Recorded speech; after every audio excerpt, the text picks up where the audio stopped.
इतना बता दूं तुम्हें, तो प्लानिंग कर रही होगी। अब पीछे हटने वाली नहीं हूं मैं। शादी तुड़वाना चाहती है मेरी, बस। हल्के मोहब्बत पर तो मेरी तुमने कब्जा कर रखा, मैं अच्छी तरह से जानती हूँ कि वो इतनी आराम से नहीं बैठेगी। लेकिन तुमसे कभी नहीं कर सकती।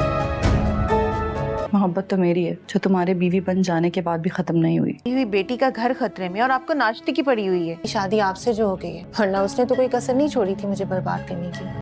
ड्रामा सीरियल दो किनारे के आने वाले एपिसोड में आप लोग देखेंगे शेहवार इस बार वलीद को हासिल करना चाहती है। इस बार वो अपनी जिंदगी में इतनी अकेली पड़ चुकी है, ऐसी सूरत में अब वो चाहती है कि उसकी जिंदगी में वलीद हो। लेकिन वलीद को अपनी जिंदगी में शामिल करने से पहले अब वो चाहती है कि मावरा वलीद की जिंदगी से निकल जाए, ताकि फिर वो वलीद को दुनिया की वो सारी खुशियां दे जो सारी खुशियां वो वलीद से छीन कर गई थी। लेकिन इस बार दोस्तों दुरे शेहवार की दाल नहीं गलने वाली, क्योंकि उसने अपनी जिंदगी में बहुत कुछ किया था वलीद के साथ और बाकी लोगों के साथ। शहीन ने भी इसी वजह से धोखा दिया था दुरे शेहवार को, क्योंकि जब दुरे शेहवार अपने पहले शौहर वलीद की नहीं हुई तो वो शहीर की क्या होगी। इसी वजह से जिस तरह दुरे शेहवार ने वलीद से तलाक लेकर शहीर से शादी करने का फैसला किया, उसी तरह शहीर भी उसे वैसा ट्रीट करता था। लेकिन जो कुछ शहीर ने किया उसे तो सजा मिल गई। लेकिन अब दुरे शेहवार हंसती बसती जिंदगी बर्बाद करना चाहती है वलीद और मावरा की, क्योंकि वलीद दुरे शेहवार की वजह से काफी डिस्टर्ब है और उसका जहनी डिस्टर्ब होना इस बार मावरा बिल्कुल भी नहीं समझ पा रही। मावरा भी यही अज्यूम करती है कि वलीद भी कहीं न कहीं दुरे शेहवार को अपनी जिंदगी में शामिल करना चाहता है। आखिर वलीद खुद को दूर क्यों नहीं रख रहा दुरे शेहवार से, ये बात मावरा को काफी तकलीफ दे रही है।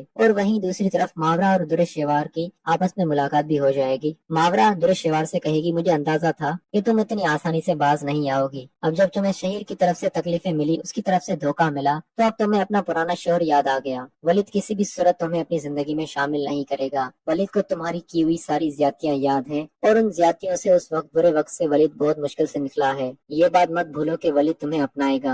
ये बात सुनने के बाद दुरे शेहवार को भी तकलीफ पहुंचती है कि उसने वाकई अपनी जिंदगी में क्या कर दिया। उसने वाकई वलीद जैसे इंसान को खोकर बहुत बड़ी गलती कर दी। आज उसी वलीद की उसे जरूरत पड़ चुकी है। जब वो वलीद की जिंदगी में थी तो वलीद ने उसे बेपनाह मोहब्बत की थी। आज उसे वलीद से मोहब्बत हुई है तो अब वलीद उसकी जिंदगी में नहीं आना चाहता। ये सब कुछ दुरे शेहवार को सब कुछ पहले सोचना चाहिए था वलीद को तकलीफ देने वक्त। लेकिन दोस्तों दुरे शेहवार की नेचर में बिल्कुल भी बदलाव नहीं आने वाला। वो इस बार भी वलीद को धमका कर और खुद से शादी करने के लिए मजबूर करेगी और इस बात पर भी मजबूर करेगी कि वलीद मावरा को छोड़ दे, उसे तलाक दे दे, क्योंकि मावरा दुरे शेहवार और वलीद की जिंदगी में पहले मौजूद नहीं थी। अगर वलीद मावरा को तलाक दे देगा तो वलीद का कुछ नहीं बिगड़ेगा, क्योंकि मावरा के साथ वलीद ने इतना वक्त नहीं गुजारा जितना उसने दुरे शेहवार के साथ गुजारा है। यही सब कुछ सोच कर दुरे शेहवार वलीद से बात करेगी, लेकिन वलीद उसे अब आखिरी बार वार्न करेगा कि अब अगर तुमने मेरी जिंदगी में दाखिल होने की कोशिश की या मुझे कॉल करने की कोशिश की तो इस बार मैं तुम पर बिल्कुल भी रहम नहीं करूंगा और जो मुझे सही लगेगा मैं तुम्हारे लिए वो कदम उठाऊंगा और तुम्हारी ये बहुत बड़ी गलतफहमी भी दूर कर दूं कि मैं तुमसे दोबारा शादी करूंगा और तुम्हें अपनी जिंदगी में लाऊंगा। अब मेरी जिंदगी में जो कुछ भी है वो सब कुछ मावरा है और मावरा के अलावा अब मेरी जिंदगी में कोई भी नहीं। ये बात सुनकर दुरे शेहवार को बहुत तकलीफ पहुंचेगी और वो अपने किए हुए पर बहुत पछताने लगेगी। इस बार माफी मांग कर भी वलीद उससे राजी नहीं हो रहा। अब दोस्तों कुछ ही एपिसोड रह गए इस ड्रामे के। फाइनली ये ड्रामा अपने इख्तिताम पर पहुंचने ही वाला है।